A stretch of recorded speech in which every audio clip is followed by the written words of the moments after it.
Right, hello people, this is probably the third time I've had to record this video. We're going to get right into it.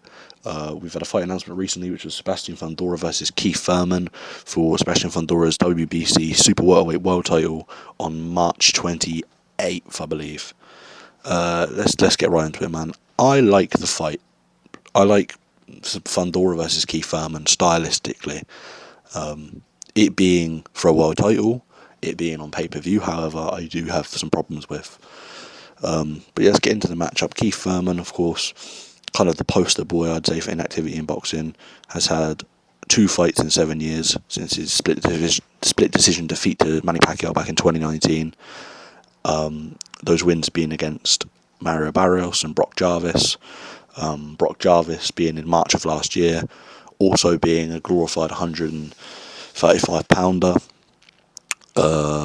Sebastian Fundora bounced back very well from his 7th round KO defeat to Brian Mendoza, winning the unified world titles against Tim Tszyu in his next fight, where, of course, Tim Tszyu obtained a horrific gash on top of his head in that fight, running his head into the elbow of Sebastian Fundora.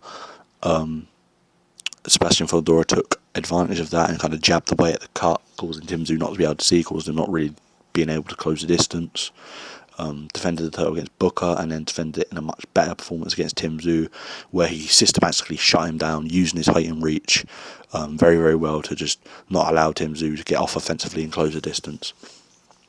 Of course, Sebastian Fundora is a very awkward proposition at 154 pounds, being 6'5.5", having an 80-inch reach and also being a southpaw.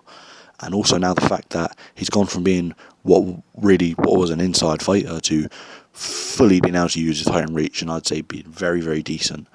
Wouldn't even say he's very sophisticated, but the physical attributes just make it a Herculean task to beat on a good night.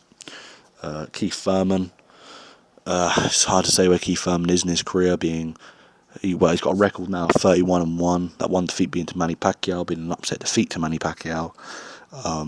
Him being so inactive and him being injury riddled. This fight's on Amazon Prime, which is great. It's on pay-per-view, which is not. But PBC, like I said, we've been talking about poster boys for inactivity, like I said about Keith Thurman. PBC are poster boys for putting on Undeserved pay-per-views. They've been doing it for years.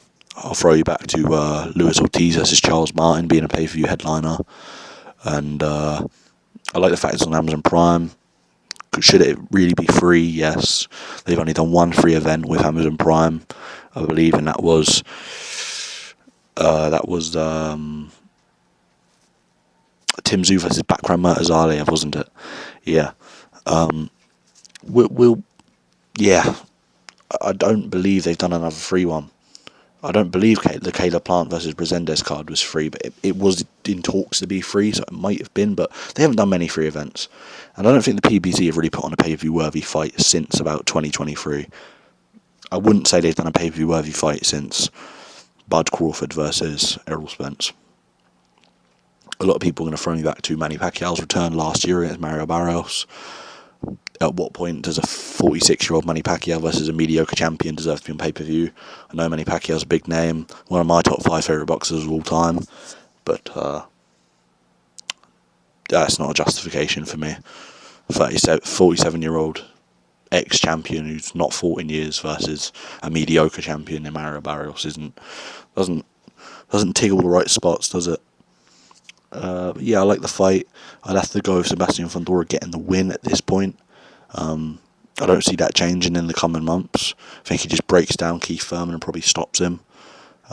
Keith Thurman, long in the tooth now, 37 years of age, injury-riddled, inactive, against a young, 28-year-old, awkward challenge in the 154-pound division, the division Keith Thurman is not accustomed to.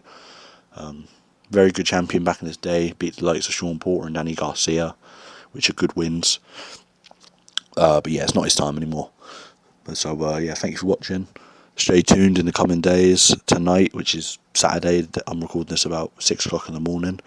I'll be doing my reaction to Nick Ball versus Brandon Figueroa, which should be a decent little scrap.